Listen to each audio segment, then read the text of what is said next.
Hello and welcome to the Accord Growth Series Mortgage Club debate. Today we're going to be talking about the challenges that are in the market at the moment with my illustrious panel. So at this side I have Martin Reynolds from Simply Biz, we have Lisa Martin from TMA, Jane Benjamin from PMS and Danny Belton from Legal & General. So we're talking about the challenges in the mortgage market, particularly from a mortgage club perspective, and we'll start with Martin at this side. Martin, what do you think the key challenges are for brokers at the moment? I think there's a number of them. I think the biggest one that we find is time, resource.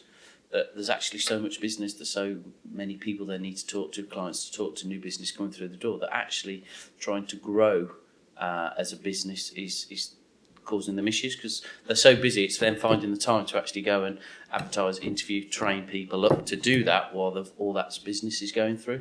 I think that's a key one as we look to grow. We're looking to help that. We've just recently launched an apprenticeship scheme for mortgage advisors, so we're trying to help grow that out into that area.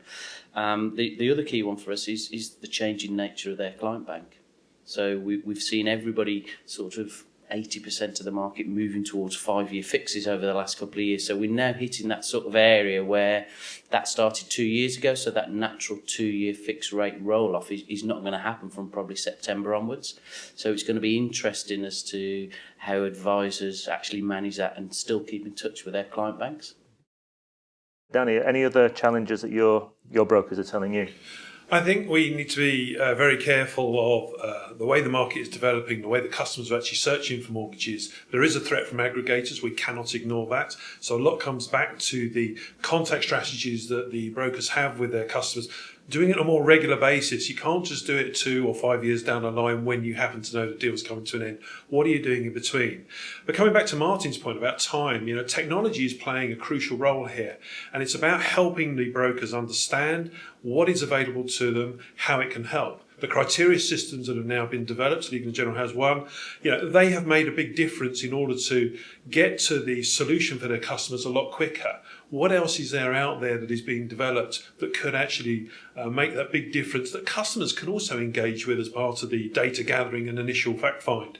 And I think those systems that are there will make a difference and save the time in order to we can actually move on to help more and more customers in the future. And Martin, you talked about the challenge that are coming through for brokers in general, but you've got an AMI hat on as chairman of AMI. What are you seeing the big challenges that are happening out of technology in particular, and maybe some of the comparison sites? I think it's an interesting one from our view. We are looking at how technology is working, how it's in sort of talking with the regulator as well, how it's using the sandpit to get not necessarily an advantage, but we just need to make sure that the help and guidance that they're getting from the regulator is the same to everybody. So we still need to that level playing field. But the regulator is very much in the fintech space. It's looking at how it can move fintech forward. We just need to make sure that it's there to actually help enable the advice process rather than replace the advice process. And I think it's fair to say, Jeremy, as well, that as mortgage clubs and leaders of our mortgage clubs, we're all really committed to making sure that we fly the flag for advice and work with the regulator to make sure that we future-proof the advisors for the future. Advice is critical. It's not about execution only, the comparison sites and the products, they have their place, but it's about the bigger picture, what's right for the customer. And we can all help with that with our own businesses. Yeah, I'm a mass hybrid, I think, is what we need here. So, you've got the advice, you need face-to-face. People do business with people. And, research, etc. can be conducted. But actually, as you say, it's a huge commitment. And you want the protection and you want to speak to the specialist. So I am an advocate of, having the hybrid model, of using the tools that are out there, because it is time saving. However, clearly we need to protect the consumer to get the right outcome.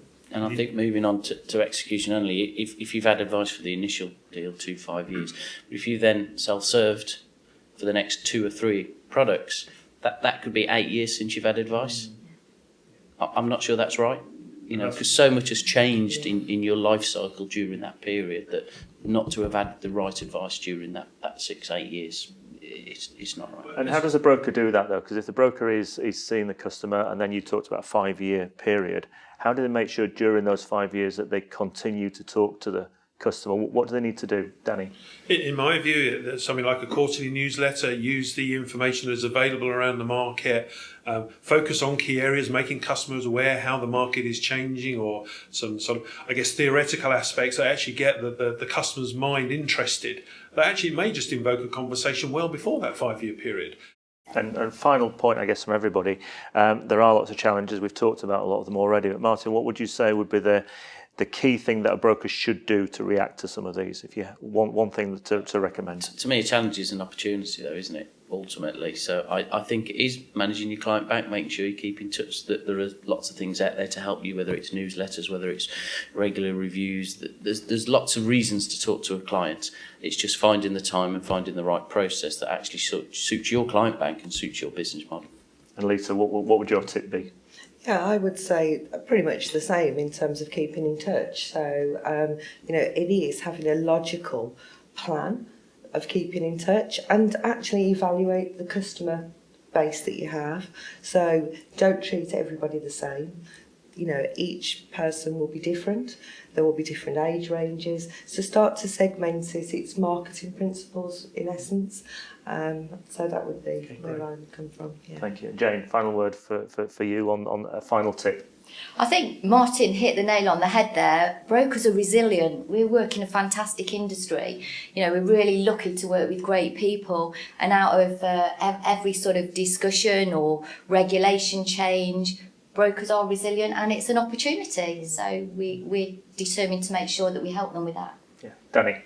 I'd say use technology, embrace it. It will do the heavy lifting for you, enable you to learn more about the different products and opportunities across a wide range of lenders, so you can give the best advice and the best service to your customers.